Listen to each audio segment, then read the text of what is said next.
Hey, what's going on, everybody? My name is Corey, better known as the Seaman, and I want to welcome you to another edition of the Seaman's Cinema Sit Down. So, Monday was not a great day for me. Woke up at like 3 a.m. with the startup of a stomach bug. Apparently, the stomach bug's going around. It's hit my girlfriend and her kids, people on her block, a couple people I know. And Monday was the day that it decided to hit me, which meant I was on my couch all day long.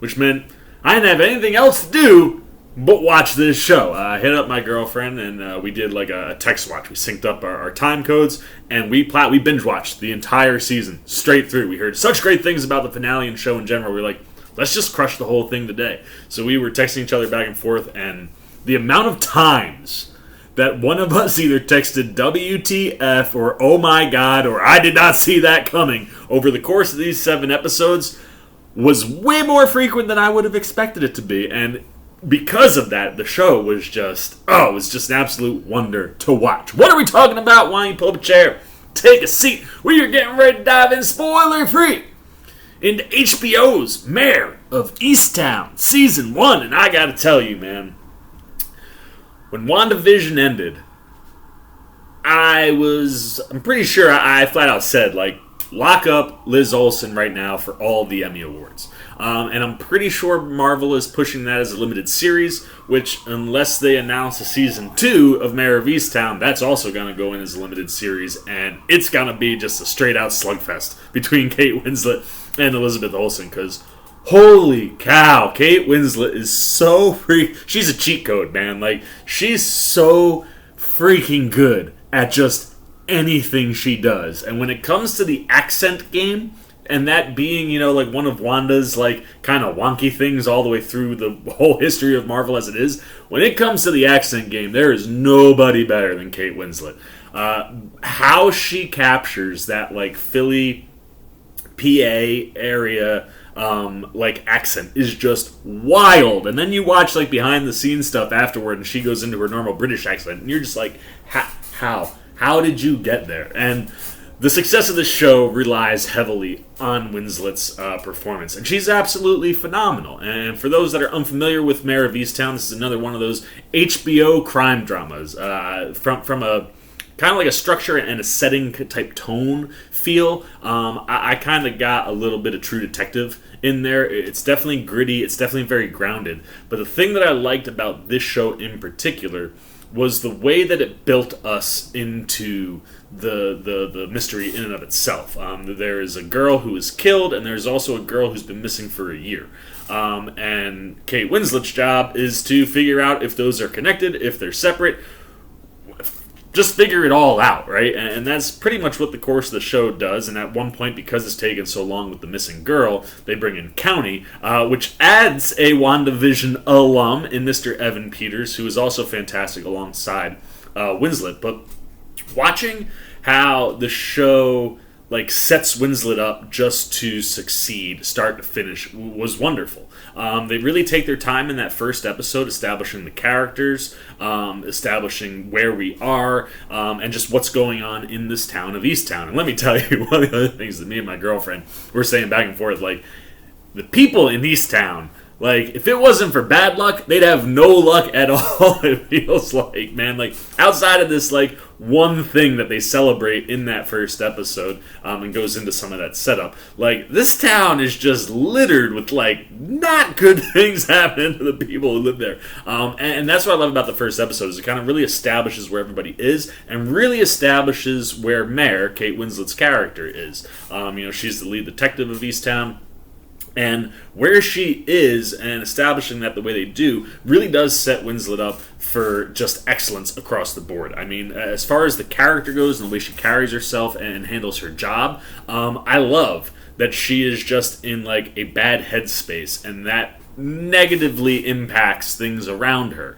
And as the show progresses and you see the character kind of grow and go through some things going through this case, and, obviously I'm tying it into the other case that's also kind of floating around and kind of just navigating all of that stuff. You get to see, like, a progression for Winslet's character that really is well earned. And by the time you kind of get to the end of the season, the way that they take her story in particular and sync it up with what she's got going on in her life, and how that kind of leads to that progress for the character, it just lets Winslet go to all these cool places, man. Like, she is semi-miserable a good chunk of this show. But then when, like, she is working and, like, she is locked in on what she's working on, man, like, you just see who Mare is, you know what I mean? Like, that's where Mare lives. She lives to be in it. And, like, a lot of crime dramas, there are things that go on to leading her to, like, a mini suspension and being brought back onto the force. And like any cop, she does all the things that you would expect her to do when she's so caught up in this case. And getting to see her work through all that stuff is just wonderful, and Winslet nails all that stuff. But the personal growth is just as important, and I love that the show takes the time to show some of that stuff away from the investigation. We get to take a lot of time away from the investigation. If anything, I think this show, more than most, really gives you a good vibe of like what a police officer or detective schedule is kind of like, and how she's able to operate. And while there are some things that might not hit for everybody, right? Like there's some personal storyline stuff for her. All of that is just important to be in the show, and I say that specifically around Guy Pearce's character, who is an author who's just gotten to town and kind of meets Mare at a bar. But like that whole like personal stuff really sets the tone for that, you know, kind of change and growth in her character. And like I said, Winslet just knocks that out start to finish. And when it comes to the show in general, huge shout out to Brad Inglesby, who's the creator here. I love the way the show is structured. Like, it is paced so well. It is a slow burn, but it is a slow burn that never once, you know, loses your attention. It is something that you can easily binge. I know this has been talked about for weeks now because it's you know, it was a Sunday night HBO show. But if you sit down, you haven't watched it, and you go to binge, like, this is a show that pulls you through with it. And I like the pacing and the tone. I like the style. Like I said, it's got a little bit of a True Detective vibe to it, but a little bit different. There's a little bit more levity and lightness in this show than in True Detective because of the personal storylines for Mare. And we get to spend a lot of time with her family, and we get to spend a lot of time with the people of the town because it's a small town. Like, everybody knows everybody type of business. And getting to see how that kind of functions inside and how the town works, I think is something that Inglesby and his team do a really good job with. And that sets up the mystery to be something that's an absolute knockout, because there are red herrings everywhere, man. Like, literally everybody in town is a suspect at some point or another. And I like that the show keeps you guessing, and I like that the show sets up different things, like the way that missing girl case ties in or is played with the murder case. Like, I like how that stuff kind of weaves. I like how they play with that. You know, there are things that they do where it's like every choice that Inglesby and his team makes is a choice that makes you feel confident and then almost immediately second guess, like, well, but is it that person? Because it could also be this person. And they really nailed the red herring stuff. Like, it's funny, like, talking about Kate going up most likely against Liz Olsen, you know, and WandaVision most likely going up against this show. There's a lot of similarities in the sense that, like, you know, WandaVision really does do a great job of creating red herrings and using its comic book background to kind of build some of those. But that was the fun of that show. Same here, man. Like, you are guessing the whole way. And the show builds itself to give itself more than one peak, which I thought was really cool. Like, episode 5 for me is like the peak of the show. But the peak that you get when you get to the finale is just rock solid and really, really well executed, where you feel completely satisfied in everything you get. And as far as a crime drama goes, this one feels original. Like, it does all the things you expect a crime drama to do, but elements of the story and where they take it and how they play with everything, I just thought it was executed perfectly. You know, this cast around Kate Winslet is really good. And like I said, you've got Evan Peters, who comes in from County to assist, and it's fun to watch them work together, because there is a little bit of a friction at the beginning, because Winslet is not someone who likes to have a partner, and the fact that it's a county officer coming in to help is not something she's really about. But the way that Peters is able to win her over and their relationship in general as they investigate these cases was something that I just really enjoyed watching. Like, watching them on screen together at all times was wonderful. And Evan Peters, man, he's just so good. And he's so adaptable. Like, he can do so many different things to the point where it's like the way he like has his hair styled and the way he carries himself in this show, different than what we've seen him before, where my girlfriend was like, wait, you said Evan Peters is in the show? Who's Evan Peters? I was like, her partner from County. She's like, oh, like, that dude can just play and do anything, and he's absolutely excellent the entire time that he is in the show. Anjari Rice plays Kate Winslet's daughter. She's excellent, and it's always fun to see her pop up in things. You know, I was a big fan of her in Nice Guys with Ryan Gosling and Russell Crowe, and then she's popped up, obviously, in the Spider-Man movies. So to see her pop in and do some good work, I like where they go with her character. You know, it allows you an into the younger people in town, and I like, kind of like I said, it's one of those things where the personal stories, specifically of Mare's family, really build out a lot of the B storyline and stuff that's not going on with the investigation. So having all that stuff there is really nice, and Rice and everybody else that's in the family does a really nice job. Then we also have Jean Smart, who plays Helen Fahey. That's Kate Winslet's Mare's mother. They live together, and that relationship, like the family setup there is like you got the grandma, her daughter Siobhan, the grandson to her son, who is not in the show. I'll let the show tell you why that is, but he's there, and then Mare.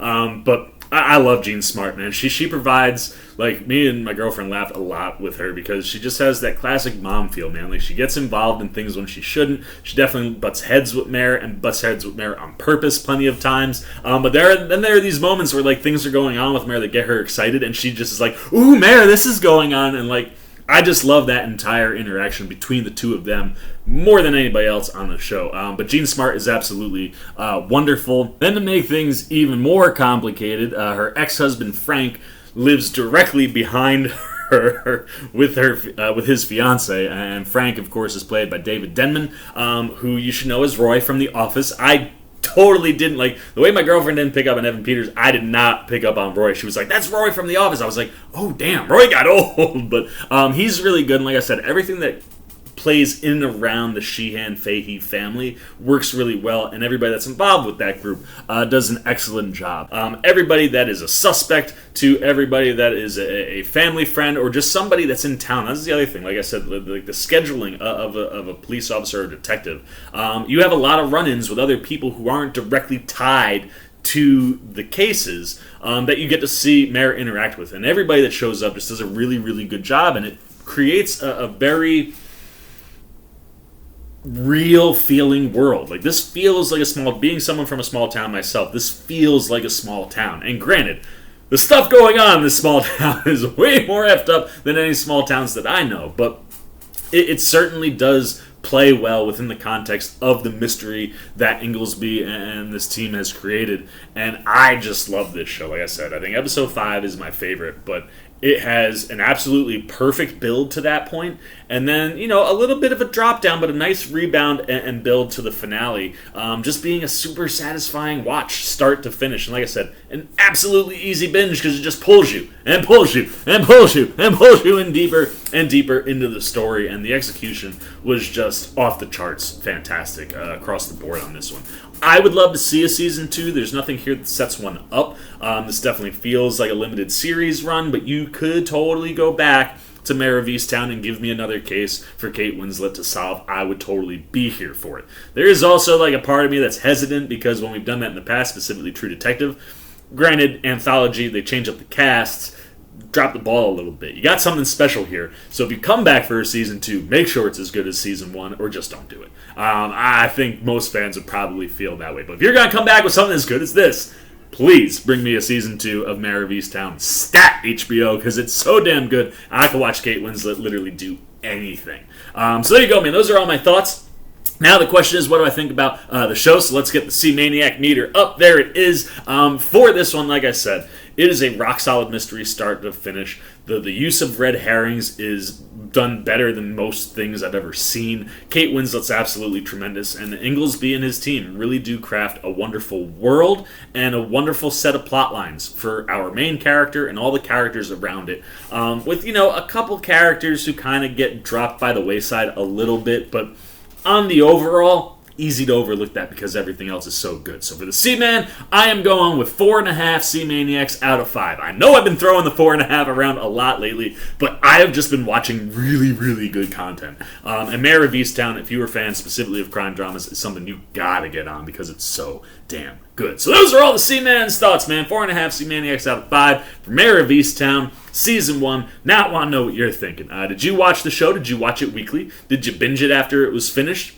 No matter how you watched it, if you watched it, what'd you think? Was it something specifically to the weekly people that kept you engaged for a week? It's something you look to talk about, like around the water cooler on Mondays. Or if you binged it, did it pull you along the way it pulled me? Were you intrigued and engaged with the show, start to finish? How many times did your head explode and go, what the hell? I didn't see that coming. And if you didn't like it, why? What were the things that fell off, that didn't work for you in the show? And then if you haven't watched the show, is this something that interests you? Are you a fan of crime dramas? Are you a fan of HBO crime dramas? Do you like Kate Winslet? I think if you were an individual fan of any of those things, you should check out Mare of Easttown. So please, let me know your thoughts, good, bad, indifferent, about Mare of Easttown down below in the comments section. As always, if you enjoyed this video, please give me a thumbs up, and if you're new, you want to come hang out with the old Seaman anytime we're talking movies, TV, television. You want to be here to see if Season 2 comes around for me to talk about? You haven't yet. You want to show a little love and support for the old Seaman? Well, come join Sea-Maniac Nation. You can do that by jumping over there, hitting that subscribe button. Hit that little bell if you want those alerts. And until next time, for the Seaman's Cinema, sit down. I've been the Seaman, and I am signing off. Peace! Oh, hey, what's going on? You must be sticking around because you're looking for more content featuring this guy. Well, guess what? You're in the right place. You can check out more videos right here and right here. And if you have and you want to come join that Sea-Maniac Nation, you can hit that subscribe right over there.